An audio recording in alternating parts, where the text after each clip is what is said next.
Llenties amb verdures, recepta fàcil i saludable.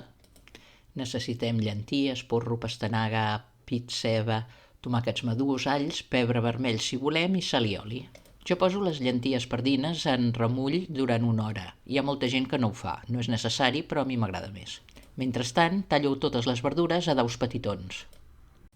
Passat aquest temps, escorro les llenties i les poso a coure amb molta aigua freda i sal i la fulleta d'àpid. Ho farem coure tapat a foc moderat uns 45 minuts. Al mateix temps sofregim amb una mica d'oli la ceba, el porro, la pastanaga.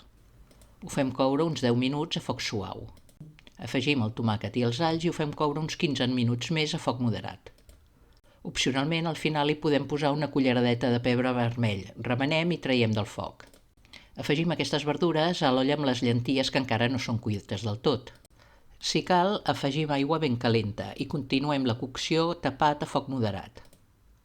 En uns 45 minuts estaran cuites, però depèn una mica del nostre gust. Millor deixar-les reposar una estona. Si fem mig quilo de llenties, ens en pot quedar la meitat per congelar-ho per un altre dia. Ja em diràs si t'has animat a fer la recepta. Bon profit i fins aviat!